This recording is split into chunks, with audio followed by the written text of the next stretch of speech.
Assalamualaikum warahmatullahi wabarakatuh. Yang terhormat Bapak Rudi selaku dosen mata kuliah Perancangan Manajemen dan Organisasi Industri. Dan halo semuanya, saya Rizky Ramadhani. Saya akan mempresentasikan atau sharing mengenai Designing Organizational Structure, Basic Design, dan Adaptive Design. Langsung saja saya mulai. Yang pertama ini ada struktur organisasi. Selanjutnya ini ada struktur organisasi. Struktur organisasi merupakan kerangka kerja yang menentukan bagaimana kegiatan seperti tugas, koordinasi, dan pengawasan diarahkan untuk mencapai tujuan organisasi. Struktur ini memainkan peran penting dalam menjaga keseimbangan antara efisiensi operasional dan fleksibilitas inovasi. Jadi, struktur organisasi ini sendiri digunakan sebagai pedoman untuk mengarahkan sebuah kegiatan yang berjalan untuk mencapai tujuan organisasi. Sehingga struktur ini mempunyai peran penting dalam menjaga keseimbangan antara efisiensi operasional dan fleksibilitas. Selanjutnya ada pengertian mengenai basic organisasi. Basic organisasi ini fokus utamanya adalah pada hierarki yang jelas dan pengaturan fungsi yang kaku untuk memudahkan kontrol dan koordinasi. Dapat dikatakan, basic organisasi ini menggunakan pendekatan yang tradisional, di mana hierarki yang sangat jelas dan pengaturan fungsi yang kaku untuk memudahkan kontrol dan koordinasi. Selanjutnya ada adaptif organisasi. Adaptif organisasi merupakan pendekatan yang cenderung berbeda dibandingkan dengan basic organisasi, di mana pendekatan adaptif organisasional adalah pendekatan yang lebih fleksibel dan dinamis dalam merancang suatu struktur organisasi, yang biasanya digunakan dalam lingkungan yang cepat berubah atau dalam perusahaan yang sedang berkembang.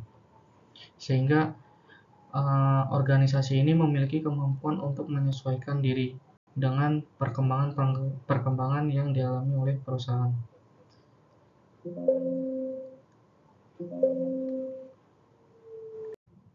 Selanjutnya ini merupakan struktur organisasi dari PT IRC Nuak Indonesia.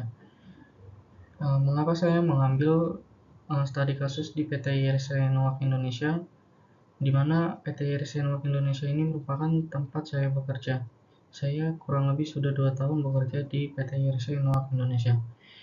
Struktur organisasi PT IRC Nuak Indonesia terdiri dari direktur utama yang bertanggung jawab kepada direktur operasional, dan direktur operasional bertanggung jawab kepada plan manager, dan plan manager bertanggung jawab terhadap beberapa manajer fungsionalnya seperti manajer PPIC, SHE, manajer produksi, manajer R&D, dan manajer quality, di mana manajer produksi ini juga dibagi lagi menjadi beberapa seperti produksi mold, host, mixing, dan produk-produk lainnya seperti produk non-IM, yaitu produk industrial.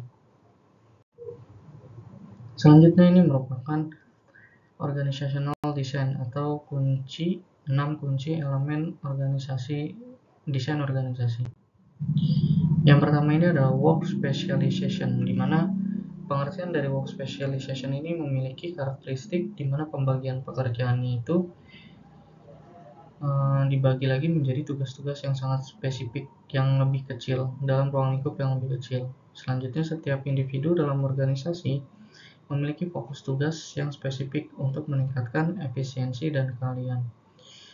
Contohnya, di PT IRC Nuak Indonesia itu sendiri, pekerjaan di produksi ini dibagi menjadi beberapa, seperti contohnya di departemen mixing atau yang outputnya itu kompon, di mana setiap operator ini semuanya tidak bekerja secara berbarengan. Maksudnya setiap operator itu mempunyai tanggung jawabnya atau job desk-nya masing-masing. Seperti ada yang melakukan penimbangan material, melakukan proses mixing, kemudian ada proses delivery. Selanjutnya ada departmentalization, yaitu di mana perusahaan mengelompokkan pekerjaan yang mirip atau berkaitan ke dalam unit-unit atau departemen tertentu. Contohnya yang ada di PT IRC Nuak Indonesia itu sendiri cenderung mengelompokkan pekerjaan-pekerjaan itu dengan produk yang dihasilkan. Contohnya di departemen produksi, Jika outputnya compound, maka itu dipisahkan lagi menjadi departemen mixing. Kemudian jika output produknya adalah berbentuk hose atau selang, dia akan dipisahkan lagi menjadi departemen produksi hose. Dan selanjutnya ada produksi mol. Kalau produksi mol ini dia dipisahkan berdasarkan karena prosesnya, dan begitu seterusnya. Selanjutnya ada elemen lainnya, yaitu chain of command, di mana garis wewenang yang jelas di dalam organisasi menentukan siapa yang memiliki tanggung jawab untuk memberikan perintah dan kepada siapa perintah tersebut harus diteruskan. Kemudian ada span of control, di mana jumlah bawahan yang dapat diawasi secara efektif oleh seorang manajer. Selanjutnya ada centralization and decentralization, di mana kunci ini memiliki tingkat pengambilan keputusan dipusatkan kepada puncak organisasi, yaitu centralization, atau tersebar di berbagai tingkatan, decentralization. Di PT Iris Network itu sendiri, menurut saya dia cenderung lebih terdesentralisasi atau decentralization, karena setiap divisi itu atau setiap departemen memiliki wewenangnya dalam menjalankan kegiatan produksinya masing-masing. Selanjutnya ada formalization, di mana formalization ini memiliki tingkat sejauh mana aturan atau prosedur dan tugas-tugas tertulis serta standar baku ditetapkan di dalam organisasi. Selanjutnya ini ada karakteristik jenis organisasi mekanistik dan organik. Selanjutnya ada mechanistic organization dan organic organization. Mechanistic organization dan organic organization ini merupakan dua tipe struktur yang dapat dikatakan berbeda, di mana tipe struktur ini dapat mencerminkan bagaimana sebuah perusahaan atau institusi dalam mengelola aktivitas, tanggung jawab, dan hubungan antar individu atau tim. Keduanya ini sangat berbeda dalam cara mereka beroperasi, di mana mereka mengatur hubungan antar karyawan dan manajemen itu memiliki caranya masing-masing. Struktur mekanistik organization ini lebih cenderung kaku, hierarkis, dan sangat terstruktur. Dapat dilihat ada beberapa karakteristik dari mekanistik, yaitu high specialization atau spesialisasi tinggi, di mana setiap karyawan memiliki tugas yang sangat efektif. Kemudian ada rigid departmentalization atau departementalisasi kaku, di mana setiap departemen ini terpisah dengan tugas yang jelas.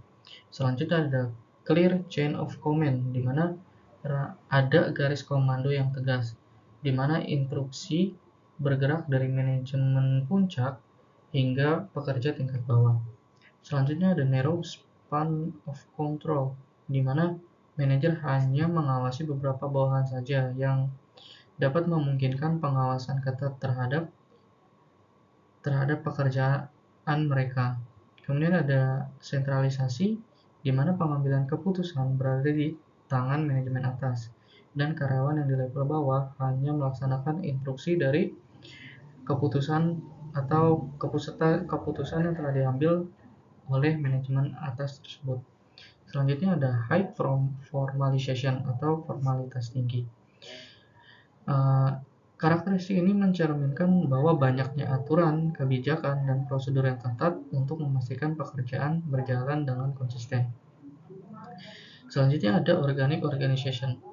Berbeda dengan mechanistic organization, organik ini cenderung lebih fleksibel, adaptif, dan kolaboratif, di mana dapat dilihat ada beberapa karakteristik utamanya, yaitu cross-functional teams, di mana karyawan dari berbagai departemen dapat bekerja bersama untuk mencapai tujuan yang sama, sehingga menciptakan sinergi dan sebuah inovasi. Selanjutnya ada cross-hierarchical teams atau tim lintas hierarki, di mana kolaborasi terjadi antara manajemen tingkat atas dan bawah yang memfasilitasi komunikasi dua arah. Selanjutnya ada free flow of information, di mana informasi dapat bergerak bebas ke seluruh organisasi, tidak hanya dari atas ke bawah, melainkan juga dari bawah ke atas, ataupun informasi itu dapat bergerak secara horizontal. Selanjutnya ada wide span of control, di mana manajer mengawasi lebih banyak karyawan yang memberikan lebih banyak otonomi dan inisiatif kepada mereka. Selanjutnya ada decentralization, yaitu pengambilan keputusan lebih terdistribusi di seluruh tingkatan organisasi yang membuat proses lebih cepat dan responsif terhadap perubahan. Selanjutnya ada karakteristik selanjutnya dari organization ini ada low formalization, di mana sedikit aturan yang ketat memungkinkan lebih banyak fleksibilitas dan improvisasi. Dari penjelasan kedua struktur ini, dapat saya katakan bahwa PT IRC Nuak itu sendiri untuk sekarang dia lebih cenderung struktur mekanistik, di mana hal ini dapat memungkinkan PT IRC menjaga konsistensi dan kontrol yang ketat dan kejelasan peran dari seluruh organisasi. Yang sangat penting yaitu karena PT IRC Nuak itu bekerja dalam bidang manufaktur yang berorientasi pada produksi massal.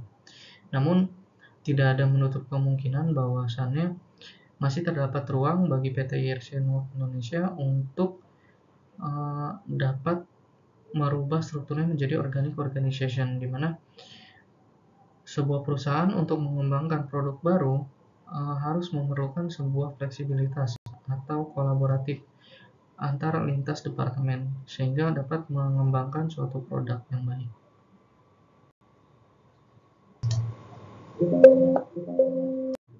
Selanjutnya ini ada jenis-jenis organisasi dan saya akan mencoba memberikan studi di PT IRC Nuak Indonesia.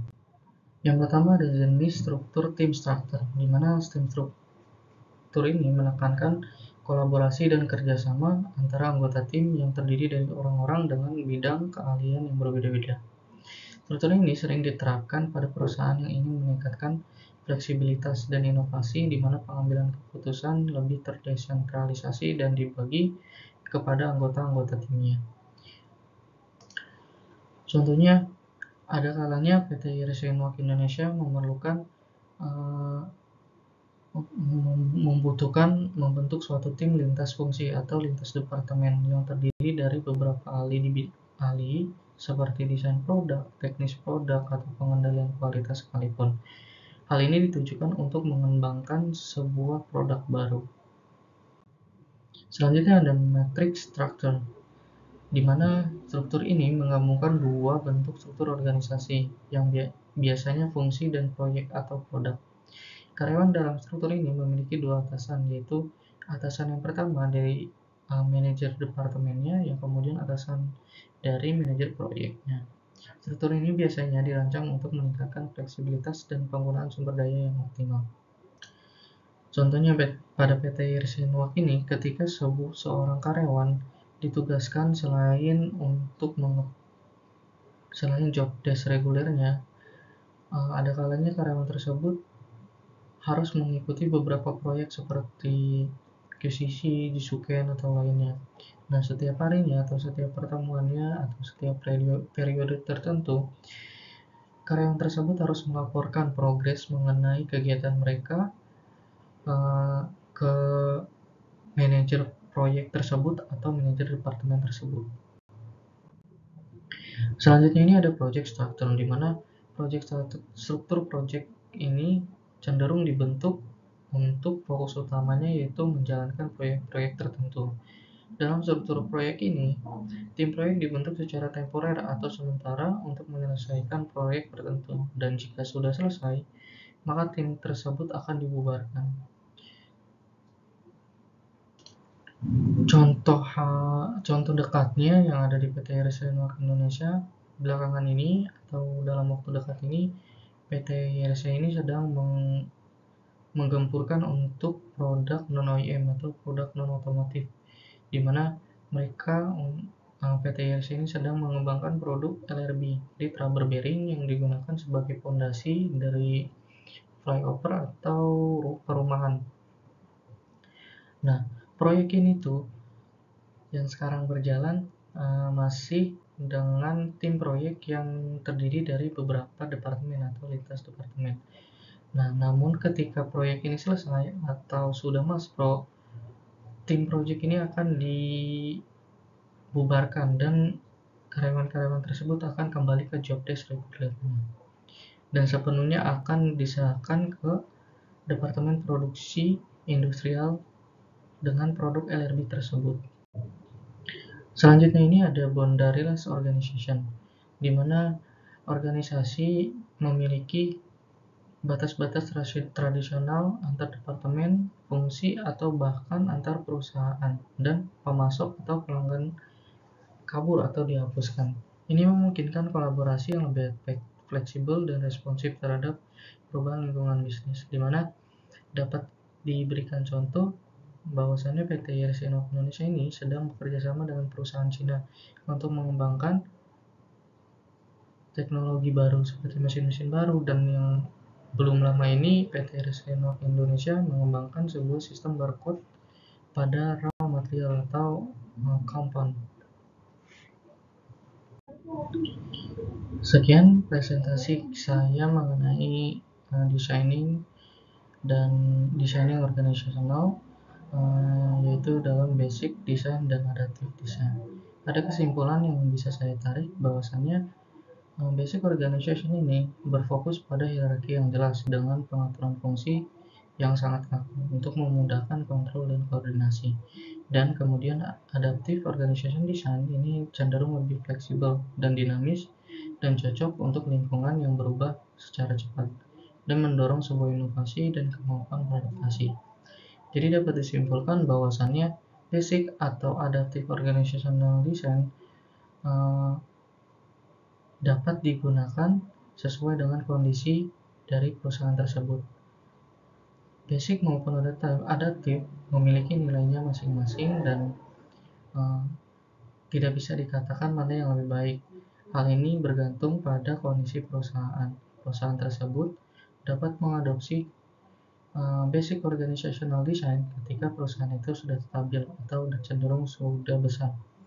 Kemudian kalau perusahaan tersebut masih dalam tahap perkembangan dan masih banyak perubahan, perusahaan tersebut dapat mengadopsi adaptive organizational design. Sekian dari saya, kurang lebihnya mohon maaf. Akhirul kalam, Assalamualaikum warahmatullahi wabarakatuh. Terima kasih.